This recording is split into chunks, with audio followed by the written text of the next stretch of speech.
Welcome back to the Diet Doctor Podcast. I'm your host, Dr. Brett Scher. Today I'm joined by Marty Kendall. Now, you may know Marty from optimizingnutrition.com or from Twitter at Marty Kendall too. Marty's another one of these individuals who came from an engineering background and sort of is taking over the world of nutrition. And for him, it was a personal start. His wife was diagnosed with type 1 diabetes, and more recently his son. But what started with him with his wife was really trying to take his engineering background and his engineering way of thinking and saying, okay, how can we optimize nutrition for my wife who has type 1 diabetes? And that just took him down this whole road of nutrition in general and the different sort of beliefs and concepts of nutrition. And for him to try and find, again, with his sort of engineering thinking, the way to optimize it for the masses. And he has done a great job mining observational data that exists, whether it's MyFitnessPal, which you'll hear us talk about, or from his own website and the thousands of people that have come through his website. And he's using that data to try and help him come up with what he believes is the optimal nutrition strategy. So first and foremost, his data is not peer-reviewed, published, randomized controlled trials, and we talk about that. So we have to be clear about the level of data, but it's something, right? So for someone who wants to help others and use his experience to do that, that's what he's trying to do, and his focus is on nutrient density, so high nutrient density, which tends to be higher protein, low energy density. But a lot of these are just sort of vague terms. What do they actually mean? And that's what I try and really kind of focus with him. What does this mean? So that, if you're trying to say, okay, how do I eat a high nutrient density, high protein, low energy density? Does that mean all my calories from protein? Does it mean all my calories from spinach and kale, or what is it? So it's obviously, a combination, and we want to talk about the specifics. But also, what about keto diets, right? Like, people who eat ketogenic diets find that they are very satiated and their hunger decreases. So is that then by definition a high satiety diet, even though it has high energy density fats, which might go against it? So how does that play into it? So we talk about these concepts to really try and tease out what are the most important factors for people when trying to find a diet that helps them, right? A way of eating that they can stick with long term and enjoy and not be a burden on their lifestyle and still help them with whatever their goal may be, whether that's healthy weight loss, improving body composition, improving your blood sugar, whatever that may be. Because if we're talking about optimization, we always have to say optimizing for what. So, based with that introduction, I hope you enjoy this interview with Marty Kendall.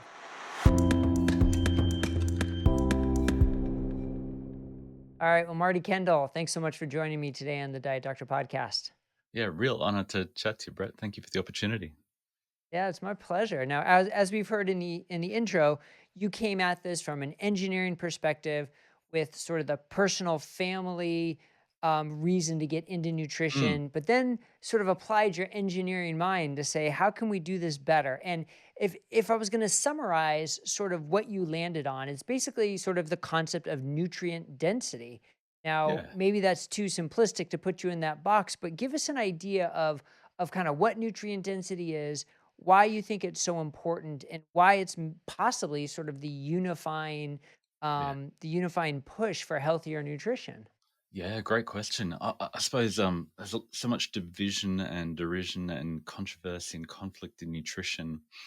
And I grew up in a Seventh day Adventist household where belief based nutrition is sort of the center of everything else. So I've seen the downsides of that. So as an engineer, it's like, how can we quantify nutrition to look at the most important things in nutrition? It's like, well, nutrition should be about nutrients, shouldn't it? And what I've found as we dug into that more and more is that if you prioritize getting the nutrients you need within your energy budget every day, all the other things just work themselves out. You don't have to be worried about excess cholesterol or salt or carbs or fat or being on a plant-based diet or on a carnivore diet, or it all just works itself out beautifully. And if you start from getting enough nutrients in the food you eat every day, all those things just fall into place beautifully. So, yeah, it's a little bit more complex. You have to quantify it. You have to say, what are the nutrients I'm not getting in my current diet and what foods and meals contain them? But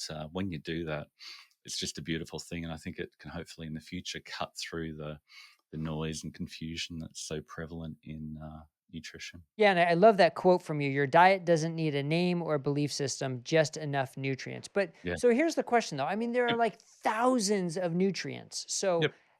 how do we know which nutrients we really need and how to prioritize in the diet? Like Robbenheimer and Simpson, Yep. Professors Robbenheimer and Simpson say there's I think 5 or 6 nutrient hungers that we have, and Yeah. that's it. But then there are thousands of nutrients. So I guess maybe this is getting into the weeds right away, but how do you Yeah. say, okay, these are the important nutrients that we need to optimize to then, as you said, have everything else take care of itself, so to speak? Yeah, and it does get a little bit complex, but it depends on your context and goals. So, if you're on a plant-based diet, you'll be missing omega-3 and B12, and if you're on and potentially all the amino acids, and if you're on a carnivore diet, there are other nutrients that are harder to find. And a lot of people are somewhere in that spectrum, but really, I think our bodies have cravings for particular nutrients that we're currently not getting enough of, and it makes sense in the wild before we had all this processed food. Would be driven to seek out the nutrients we need. And amino acids, like Rubbenheimer and Simpson talk about, are definitely the highest priority. We see the greatest cravings for those amino acids. But after that, you've got potassium and calcium and sodium. And we've had the luxury of having, after running uh, master classes for 4 years, we've got 125,000 days of data from 35,000 people.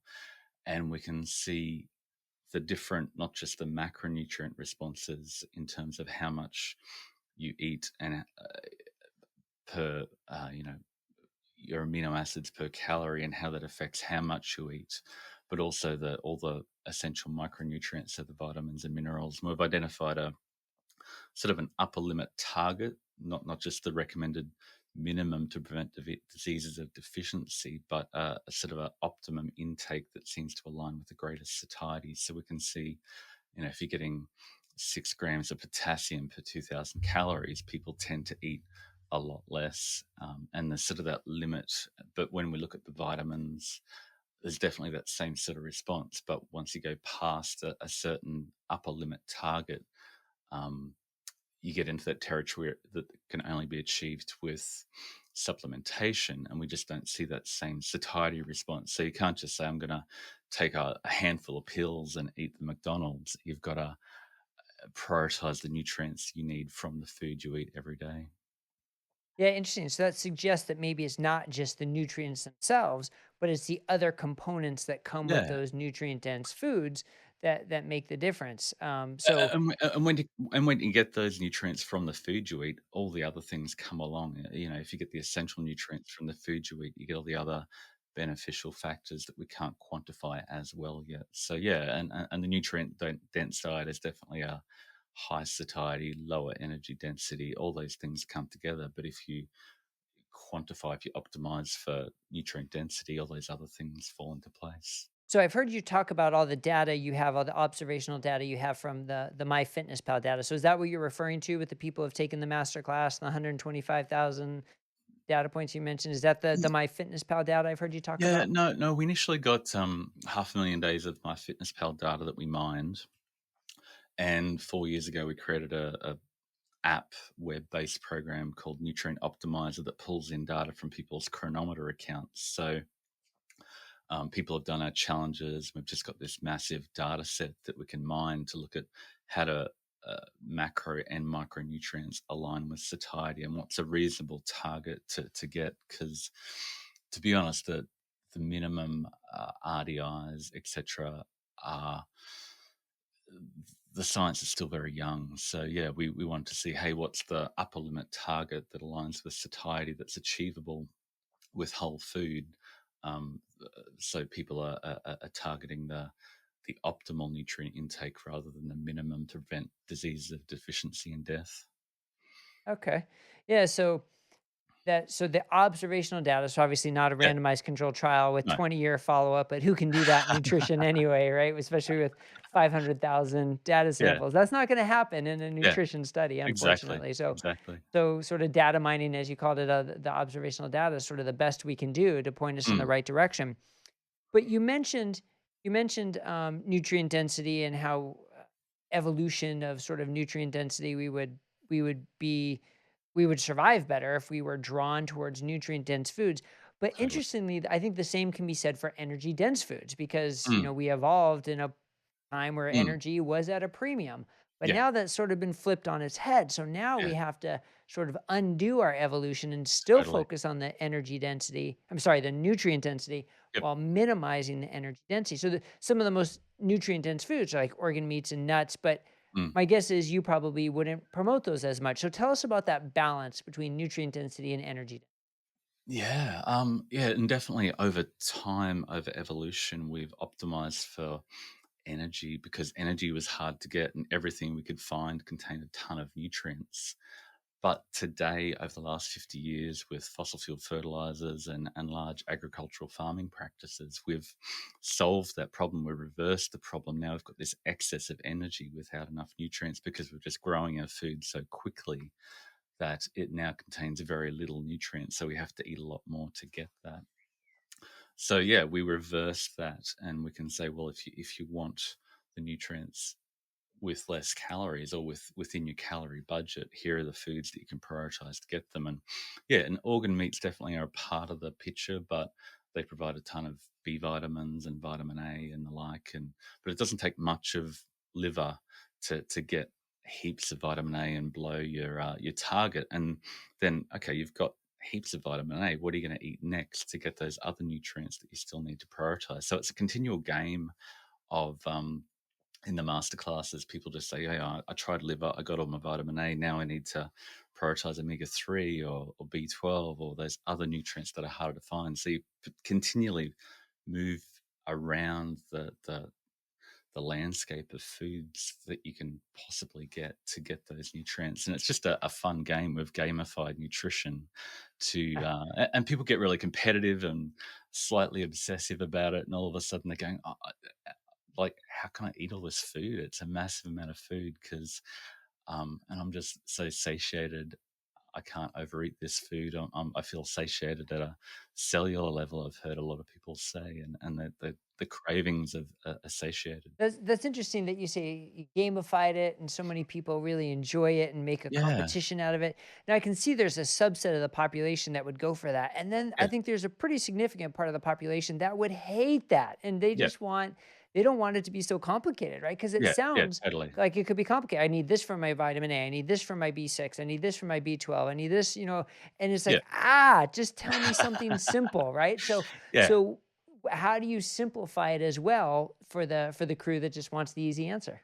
Yeah, and that's been the quest for the last 5 years or so is to say, okay, we've got the upper echelon of food if you want to dial in all your micronutrients, but then we've got and that's in the micros masterclass, and then we've got a macros masterclass, which is a lot simpler just to get enough protein without excess energy. But then we've created like 70 food lists of optimized for different goals and conditions, and then a bunch of recipe books, NutriBooster recipe books with 600 recipes that contain more nutrients per calorie tailored for different goals. Because not everybody wants to lose weight, not everybody needs a lower carb keto diet for type 1 diabetes blood sugar control.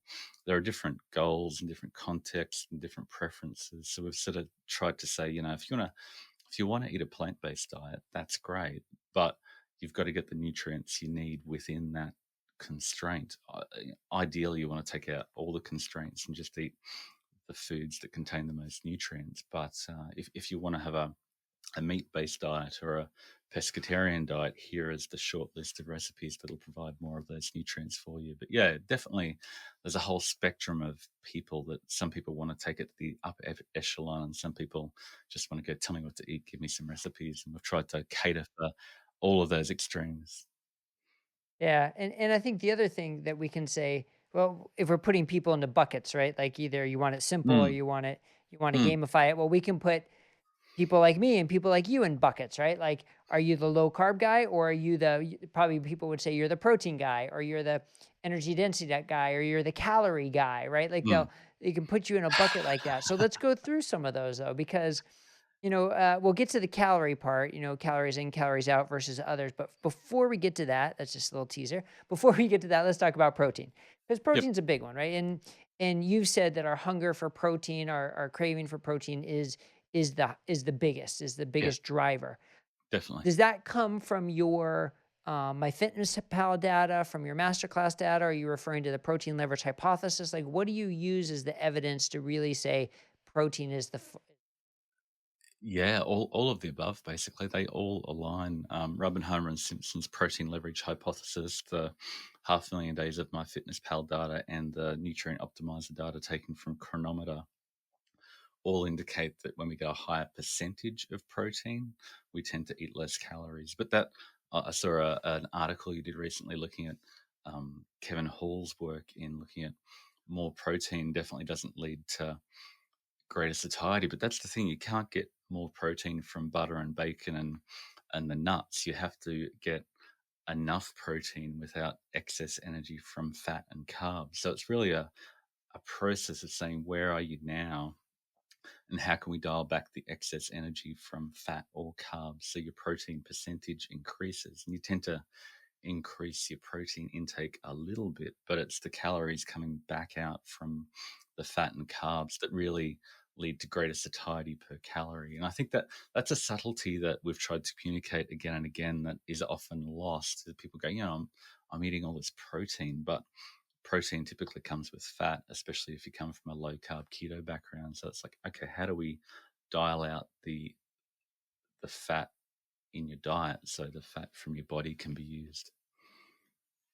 Now, there's also some big misunderstanding about high protein, higher protein, and pushback Mm. against what it means. So, if the RDA is 0.8 grams per kilogram, does that make 1.2 grams per kilogram a higher protein diet, or the average American's eating 14% protein? So, is a 20% protein a high protein diet, or Yeah. some people are going to envision 40% protein or 2 grams per kilo? Like that's high protein diet. So, when you say protein is the most important. We have to get enough protein, and our hunger for protein is the highest for satiety.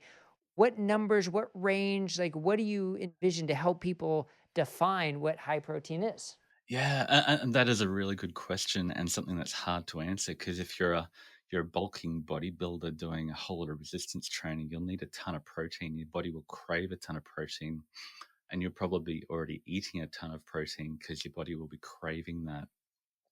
And if you want to lean out, then it's just a matter of dialing back the carbs and fat while still prioritizing the protein. But similarly, the majority of the population are down at 12%, 15% protein. And for them, just dialing back the carbs and fat and nudging themselves up a little bit in terms of how much protein in grams they eat is the way to increase satiety. So, what we do in the macros masterclass is say, what are you currently eating?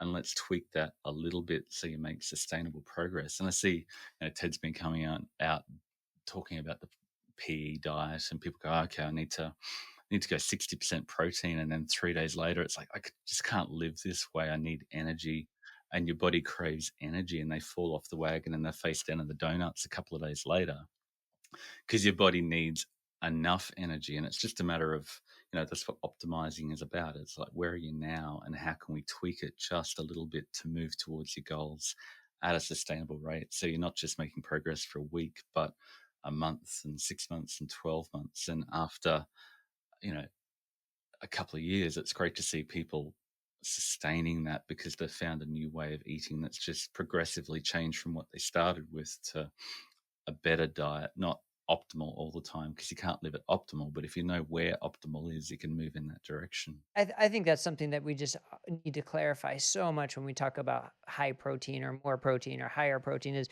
Yeah. where'd you start and where you're going, and where the data says the sweet spot is. Because I think if we look at the protein leverage data from Professors Robbenheimer and Simpson, that it seems like around like the 21 to 25% of calories is sort of where like the sweet spot is for the biggest impact, but there's still sort of a benefit as you go further. It's just the curve sort of flattens, is how I interpret it. Yeah. But also, percentage isn't usually the best way to talk about things. I prefer, or grams per kilo. So Yeah. I'm just curious. Do you agree that that the data sort of suggests that 21 to 25% range is where the sweet spot is, or would you push it even higher? Or Yeah, I mean, our average in for optimizers is about 28%, and people who push towards 40% tend to see a better satiety response. But getting above 40 to 50 is hard to maintain. Over 50, nutrient density starts to drop off, and you're cutting out everything other than chicken breast and protein powder and egg whites and the like. And people can't live like that forever. So we just say, hey, if you're on 20, let's get to 25%. If you're on 25, let's get to 30 and just see how that goes, and tweak as you're required to keep moving forward. So this is the data from your own group that you've collected. Yeah, yeah, we've been Okay. running a macros masterclass for 4 years, and it just works every time, and people get just confused with that high protein, high fat, low fat, high carb, low carb. What does that mean? What's your context? What are your goals? Are you a raging type 2 diabetic who really needs to drop your carbs? But most people we find often come from the keto or low carb background, and their blood sugars are quite stable and they're not oscillating too much, and yet they don't need to worry about carbs so much. It's about prioritizing protein, dialing back the fat, and then the satiety kicks in and they don't need to worry about carbohydrates. Yeah. So I also want to talk about this term satiety, which we've been talking a lot about at Diet Doctor Yep. lately, but it can mean different things to different people. And actually, the way we use satiety sort of combines appetite and satiety and satiation and sort of combines all those Mm, things. But people have prime examples all the time. Okay, so high fiber, low energy density foods are satiating, mm, but if I have a big salad of a big spinach salad, I'm hungry 20 minutes later. totally. Or protein, satiating food, but if all I eat is chicken breast, I'm like starving at my meal and I need something more. So how do you sort of educate people about the terms of satiety, the short term, the medium term, the long term, bringing that together? Like, how do you like to speak about satiety in those? Yeah, I mean, you talked about satiation and satiety, and satiation I see as the short-term response to food. And like you said, if you eat a big, uh, you know, bowl of salad, it's really hard to overeat those foods. But 2 3 hours later your body's craving more food, and you're just eating over and over again all day. But if you're getting all the nutrients you need, like our data is on a day-to-day basis, so we look at the daily intake of protein and micronutrients that align with greater satiety, which is sort of the long-term response that your body's got the protein, enough fat, enough carbs, enough micronutrients that you need to get you through the whole day, not just one meal. And definitely we find, like I did an analysis of energy density, and Ted was talking a little bit about energy density, and I dove into the data, and a lower energy density really does help with satiation. But if you look at it from we dove in and looked at the linear regression analysis for the big picture data, and it's really the protein and the micronutrients more than the energy density having the larger effect and larger impact. So once you get the protein and fiber, you don't need to worry about the energy density as much. Okay. So then when we talk about energy density, satiety per calorie, protein without the excess calories that can come along with it in the form of fats and carbs. That's when people say, so is it all about calories? It's just about reducing calories. What about hormones? What about insulin? And of course, satiety hormones being another version of hormones. So, Mm. what do you think about that sort of battle between calories versus macros and hormones? And are hormones and insulin important when you're trying to talk about satiety, weight loss, healthy weight loss, formulating a diet that works for you? Yeah. Hormones other than insulin, like even insulin, is really hard to quantify. So it's really hard to speak definitively about it. And I think, like, I'm married to a type 1 diabetic. I've been looking at her blood sugars and insulin for 20 years. My son became type 1 diabetic in December. So it's like I've got two CGMs on my screen all the time, watching how their food, their insulin and blood sugars respond live to all the food they eat and the stress and the sleep. But what I've come to understand is that the biggest driver of insulin is just body weight. How big are you? How much does your liver, your pancreas need to hold in storage? And the bigger you are, the more your insulin needs to ramp up. And your basal insulin is like 70 to 80% of your daily insulin requirement on a especially on a low carb diet. So if you want to reduce your insulin, you need to focus on high satiety, nutrient dense foods that will enable you to eat in a way that allows you to reduce your body weight. And the little blip after you eat is really inconsequential in the big picture to the insulin. I mean, you don't want your blood sugars going really high and then crashing, because it's that crash when your appetite ramps up and you want to eat anything and everything. So you want to keep your blood sugars in a reasonably stable range of rising maybe less than 30 milligrams per deciliter after you eat, but trying to flatline your blood sugar by dropping all carbs out and prioritizing a whole lot of fat. You might have stable blood sugars, but they're elevated. Your insulin's elevated and you're still over fat because you're eating too much dietary fat for your body to use your body fat. Yeah, I think that's a good point about using the CGMs. And we have a whole CGM guide at Yeah. Diet Doctor, but that is a common thing that when people put on a CGM, it's like a game to keep it as flat as possible. Yeah. And It's the wrong goal. yeah, I think you're right that flat's not necessarily the right goal, but still important. You said, the little blips don't matter as long as they are little blips. It's when Yeah. they're rising to, 180 and staying, or even 150 and staying there for 2 hours or something. That's Yeah. no longer a Totally. little blip.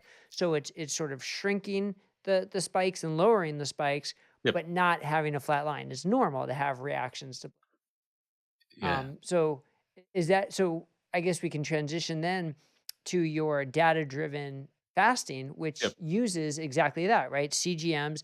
It's using CGMs and blood sugar to dictate when and how to eat. So give us a little Yeah. more information about that. Yeah, after watching blood glucose for 20 years and seeing the fasting for longer is better sort of mentality that was really prevalent, I was like, oh, let's back from the ledge here, because people were just fasting for days at a time and then eating keto, to keep the insulin low at the end, which means they're downing the whatever low carb, even low protein food, believing they're keeping their insulin low. But at that point, they're getting a low nutrient density, not a lot of protein, and their blood sugars might be stable, but they're not getting a lot of nutrients when they eat again. So, using just even, you don't need a CGM, you can use a simple glucometer to measure your blood sugar before you eat. And we track your pre-meal blood sugar before you eat for 3 days and take the average of that.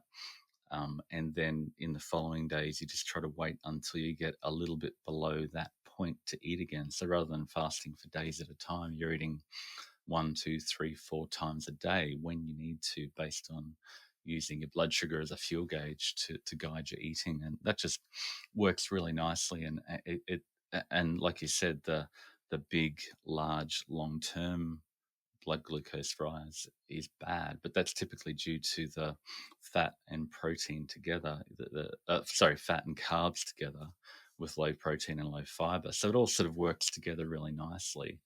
That if you prioritize protein and fiber with less fat and carbs, you tend to um, return to baseline quicker. You're more satiated per calorie, and yeah, that using your blood glucose as a fuel gauge just works really nicely to guide people when they actually need to eat. Does it matter how insulin resistant somebody is when you're using glucometer to sometimes well, I'll just leave it there. Yeah. Does that matter? No, it works really, really real well for people with type 2 diabetes to bring it down, as long as they're not, the medications aren't messing it up. Obviously, if they're taking exogenous insulin, they need to moderate that and dial that back a little bit. But it works whether you've got high blood sugars or really low healthy blood sugars. Most people we have come into the programs, they have a lower blood sugar in what would be considered a fairly normal healthy range. But as they chase a slightly lower blood sugar before each meal, they just, it works, and the blood sugars continue to lower. And it's a guide to when and how much to eat without having to track calories, which, like you said before, nobody wants to track their food really. And it can be informative for a little while, but most people don't want to track their food for very long. Yeah, so we keep coming back to that term calories. And Yep. so, people don't want to track their calories. People don't want to worry about calories. And want to know that there's more than just calories, right? Not all calories are the same. There's more than just calories. And keto is usually used as sort of the best example of that. Yep. Because you don't it's sort of like the natural satiating diet where almost uniformly the first reaction is, wow, I'm not hungry anymore. Yeah. Wow, I didn't have to eat 4 meals today. I only ate two and didn't even think about it. So then when people come and say, well, high satiety diet means lowering the high energy density fats that can be very prevalent with keto, there Yep. seems to be sort of a disconnect there. Well, wait a second. How am I so satiated on keto if I'm eating the wrong, quote unquote, foods for high satiety? So, how do you sort of integrate those two approaches? Yeah, that's definitely a big deal. But you've got to understand and ask, why are people more satiated on keto? I mean, we talked about before that the big blood sugar roller coaster can be a big deal if their blood sugars are going up and then crashing. The appetite increases when their blood sugar crashes.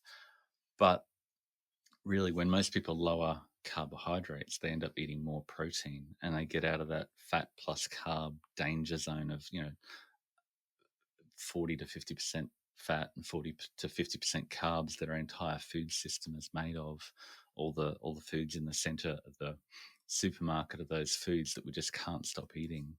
And as they lower carbohydrate, they tend to eat more protein, which I think is having the satiety effect of keto. But you know, keto is such a broad, ill-defined term. Unfortunately, is it a therapeutic ketogenic diet where you need to get upwards of you know 3 millimolar by eating very low protein and 80 to 90% fat, or is it a lower carb diet with adequate protein? It's just what does keto mean? And I think it's come to mean a lot of things to a lot of people, and that's where quantifying things a little bit more to say, are you getting enough protein without excess fat so you can use your body fat for fuel is a little bit more useful. Okay. Yeah, that makes sense. So it's nothing sort of against keto itself. And there are different versions of keto, like you said.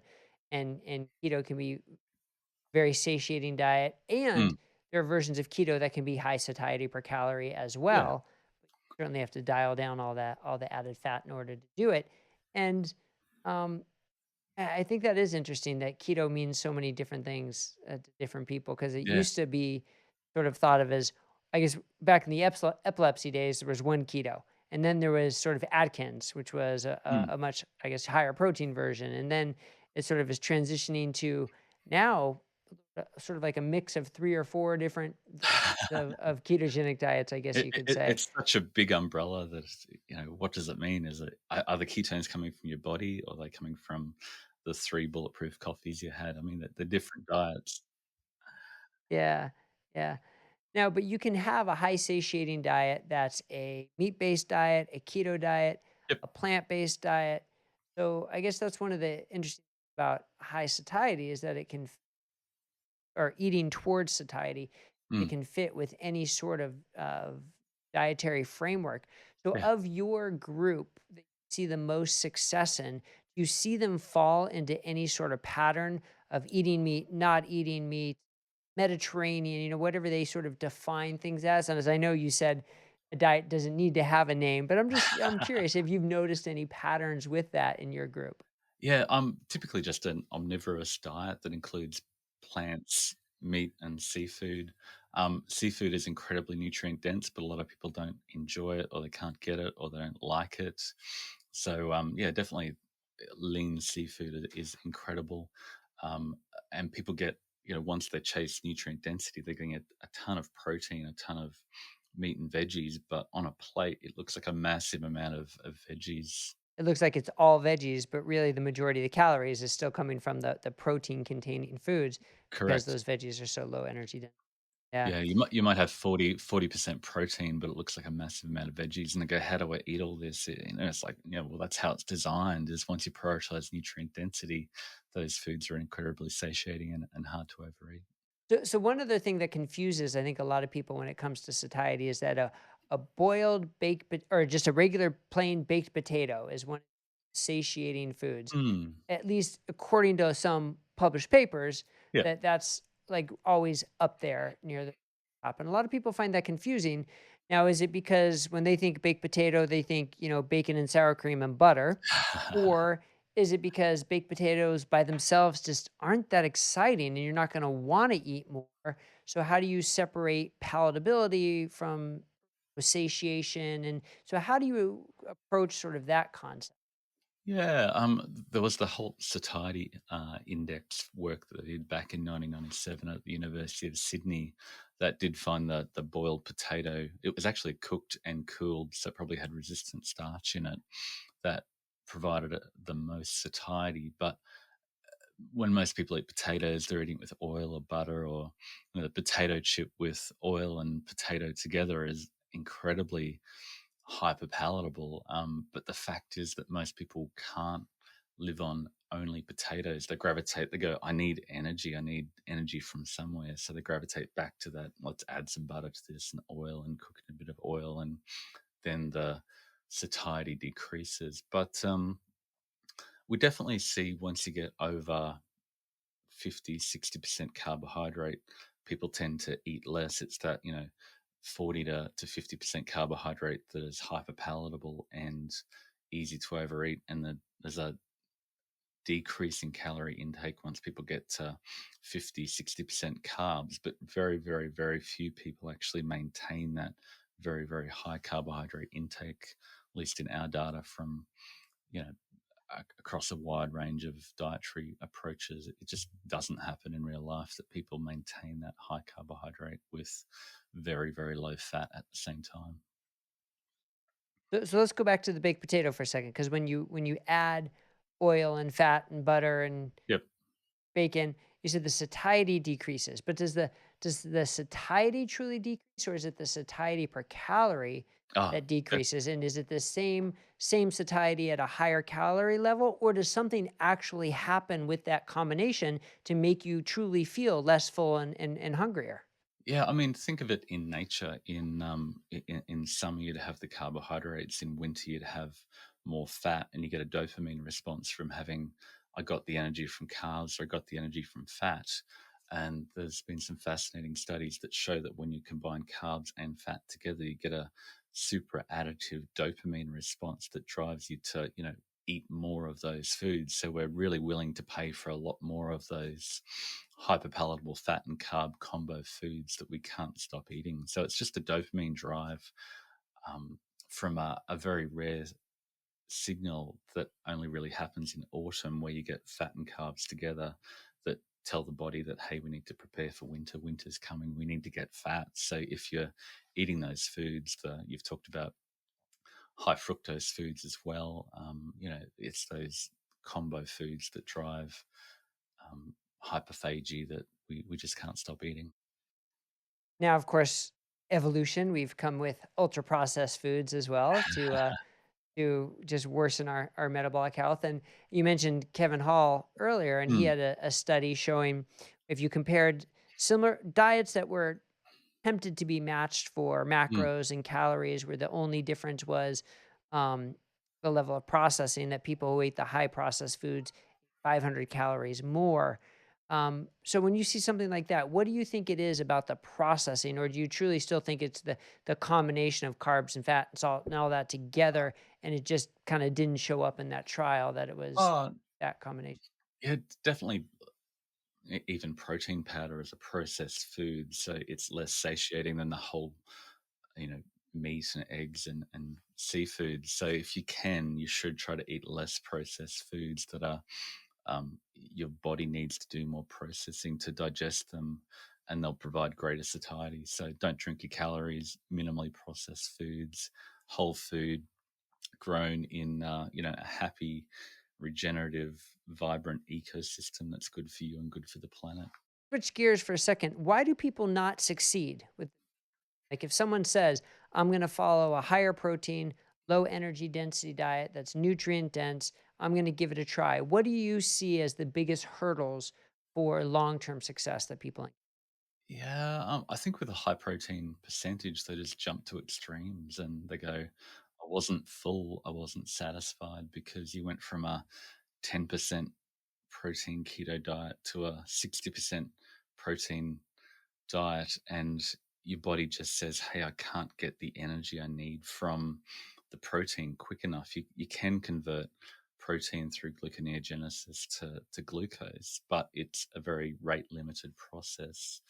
So your body just says, "Hey, give me the real carbohydrates. I need energy now, that are available quickly." So it's like, find where you are now and dial it up just a little bit. And if you get progress, great, keep doing what you're doing.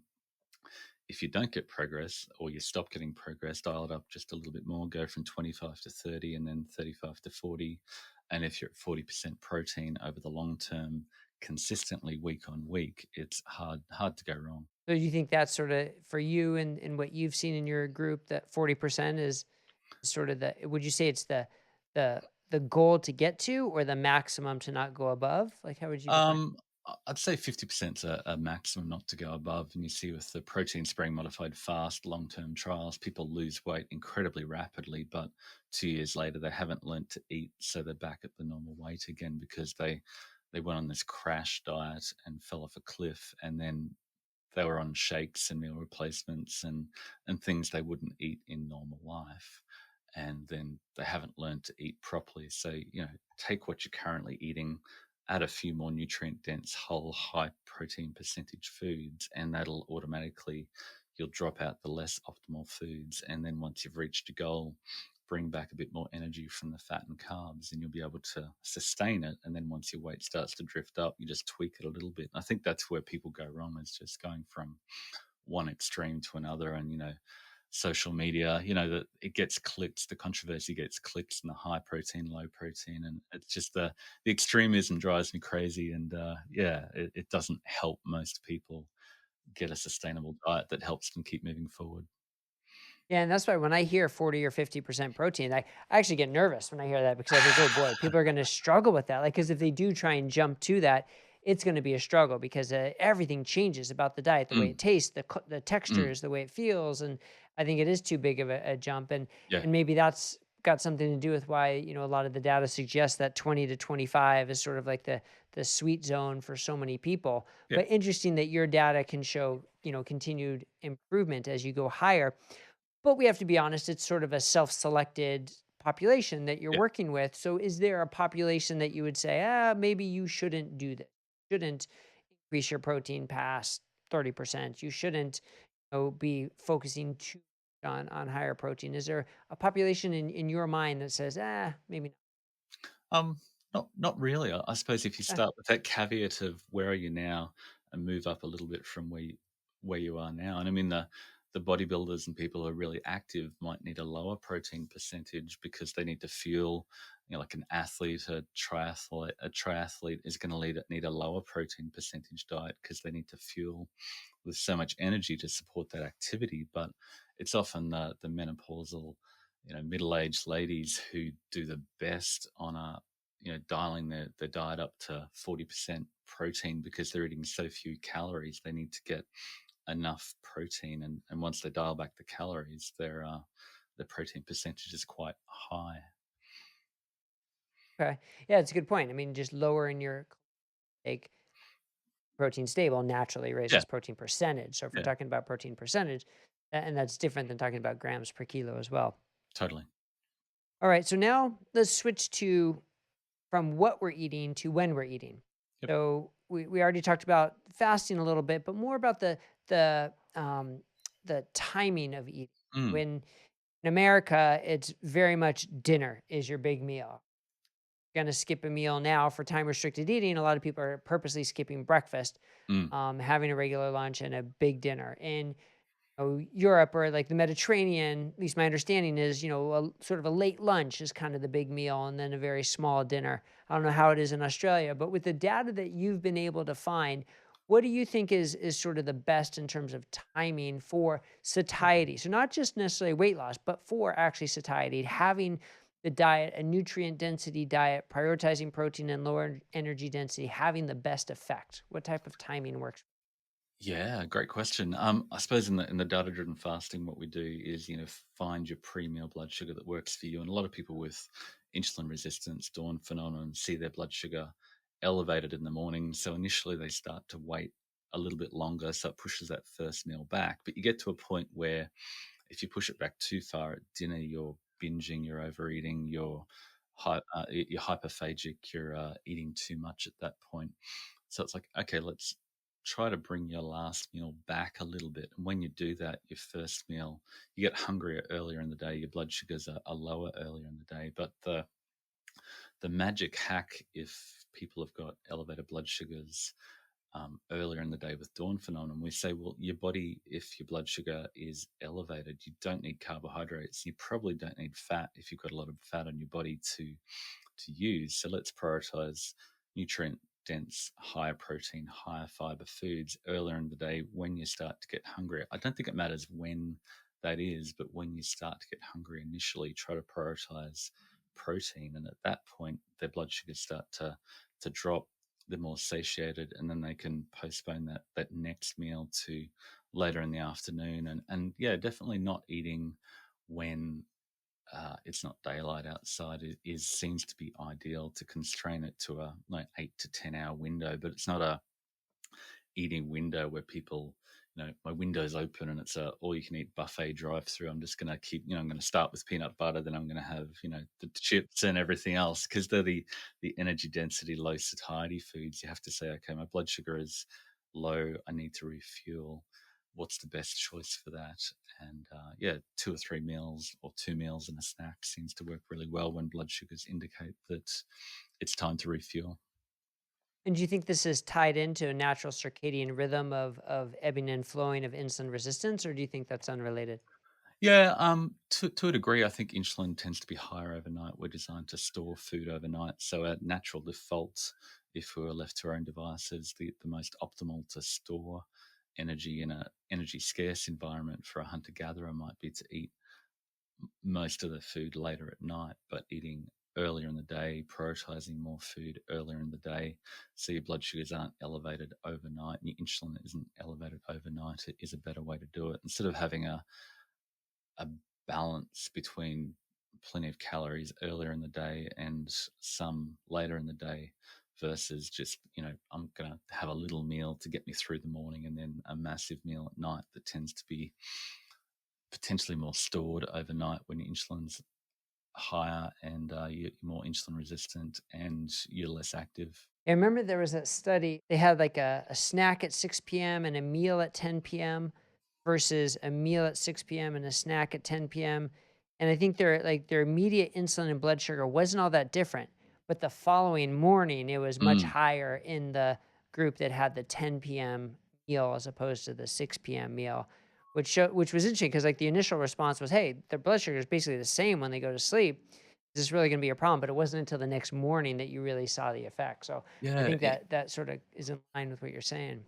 interestingly, we see people who eat more fat at night with higher blood sugars in the morning, and sometimes often a pre-diabetic insulin resistant pattern is to have high blood sugars in the morning and lower blood sugars in the afternoon. So it sort of makes sense if you're going to have some carbs in your day to have a little bit in the evening meal, which tends to provide some satiety, bring your blood sugars back up, and the morning blood sugars are then lower again. So that's just a typical pattern we see.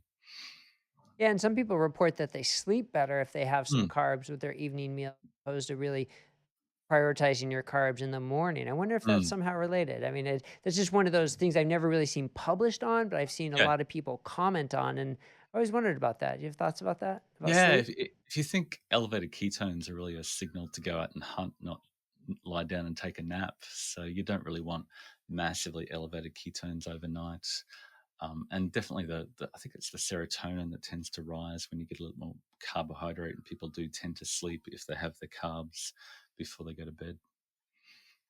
But it, Yeah, it that does doesn't make it sense. doesn't take a lot of carbs for most people to boost the blood sugar back into the healthy range. And testing before and after blood sugars helps people to go, okay, I really didn't need all that rice or sweet potato. A lot of people test their blood sugars after their carb meal and go, wow, I didn't need that much. I can dial it back. But yeah, that's where a little bit of testing can really help define your carb tolerance. Right. Like, I mean, is a plate of broccoli and cauliflower and Brussels sprouts, is that enough carbs? And for a lot of people, it probably is, right? Yeah. But it depends how active you are. If you're doing a lot of endurance training, then you don't want your blood sugars to be bottoming out overnight because you'll be getting up to raid the fridge again. So yeah, it can be useful to check it, and that's where CGMs can be really fascinating to see how, especially after you've exercised, I see my blood sugar plummet, and you need more fuel to recover from that activity. Yeah, I think this concept of gearing your food intake based on your CGM is really interesting. I'd love to see, Mm, more studies done and published about it because I think there is quite a bit of variability depending on what your baseline diet is. I think that's so mm, important because if you are eating a higher carb diet, I think that's when you're going to have sort of more of the rises and falls. As we said, a low carb diet tends to be a little more flat, but doesn't always mm. have to be flat. So I wonder if trying to gauge you're eating based on your CGM, does it matter on your baseline take of carbs? Now, I would think it would. Yeah, yeah, totally. And you'll definitely have more oscillating blood sugars, but the big thing to avoid is the large rise and then the large crash. It's that crash that's the danger zone where you're gravitating to the fat and carb hyperpalatable foods. And you want to avoid that. So you want to dial back your carbs to the point that you've got blood sugars of a normal metabolically healthy person, which is in that 30 milligrams, 30 to 40 milligrams rise after meals, but not pushing it so far that you know a lot of people talking about clothing your carbs with fat, and it's like, well, wait up, fat plus carbs is your donut and your baked potato and chips. So do we really want to do that if our goal is to lower insulin, improve satiety, and eat less and lose weight? Yeah. By the way, I appreciate you using speaking in milligrams per deciliter for the glucose as opposed to millimoles. Usually, when I talk to people from Australia or from the UK or something, I got to do all these conversions in my brain. But you're spot on. I don't have to do any I- conversions with you. So thank I've you. become bilingual in blood sugar measurements. Yeah, it is a whole language and lipids and blood sugar. It's a whole different language for sure. But talking about avoiding the rises and the falls, I mean, a keto diet is designed Mm, avoid the rises and falls, and a higher protein, nutrient dense, low energy density diet is designed to sort of mm. in a way avoid those as well. So it seems like as long as you're following those principles, then you're going to be pretty successful with gauging your CGM. Is that what you Yeah, find as well? yeah. I suppose that, again, it depends on how you define a keto diet. Is it 80% fat or 50% fat? And yeah, the fat will tend to elevate insulin and blood sugars for a much longer period. And the testing from the University of Sydney on the food insulin index that's quoted, it's pretty much the only thing we've got from 1997, looking at how much insulin rises after meals. Is only a 3 hour, 2 to 3 hour period after we eat. So we know very little about the fat effect. And it seems that over the longer term, you still get an insulin response, but at the same time, the insulin response is lower than carbs because really insulin helps your body store energy. And from you've only got so much room to store carbohydrate. So your body says, hey, let's hold back the energy and storage while we use off this carbohydrate because we can't store it. But when you eat the fat, the insulin response is a lot lower because it's like, hey, we've got plenty of room to store this. We'll invite you on board. So there's actually less insulin required, but that insulin response is over a longer time. So yeah, the fat still does have some insulin response over the longer term and blood sugars. As sort of a less dramatic change, but a longer tail of the Mm. summarize. Yeah, and when people dial back their fat in their meals, they tend to see the blood sugar drop again below their pre-meal trigger a lot earlier, so they can eat again sooner once they're dialing back the fat. So it's controlling energy intake by manipulating macronutrients using your blood sugar as a fuel gauge. Well, I really appreciate your sort of engineer approach to this and how you're collecting the data, whether it's the MyFitnessPal data or the data with everybody coming through your programs, and trying to analyze the data to say Mm, what works and trying to help people in that way. So I mm, really appreciate that approach, and it's really thank you. interesting to get someone's experience from that. And that's why I think it's so important that medicine and nutrition is being sort of infiltrated by engineers, so to speak, because it's a or a physicist or whatever the case may be, right? A more sort of data approach of how we analyze this and how we apply it, which I think is really cool. So if people want to kind of know more about you, obviously there's the optimizingnutrition.com and then on Twitter, at Marty Kendall too. So what else is coming next for you, and what else can they expect from you? Yeah, I'm just continuing to be fascinated by the data and trying to interpret it and continue to analyze it and write about it. So we've got a working with the University of Otago to publish some of this data-driven fasting data, which basically shows that pre-meal blood sugars is much more interesting and useful as a guide to when to eat and as a indicator of metabolic health. And doing low carb down under on the Gold Coast in October, and coming to hang out with you guys in low carb Denver in February. And yeah, so just having a whole lot of fun diving into the data and making a lot of really fascinating contacts and friends. Great, great. Yeah, I'm really looking forward to low carb Denver. And as we were talking a little bit offline, it's almost it's not even going to be a low carb Well, I mean, it is a low carb conference, but it's really trying to get out of the low carb paradigm and talk Mm, about nutrition as a whole and the future of nutrition, mm. low carb and beyond. So I'm really excited for that and excited to Yeah, see you there. See you yeah, stateside.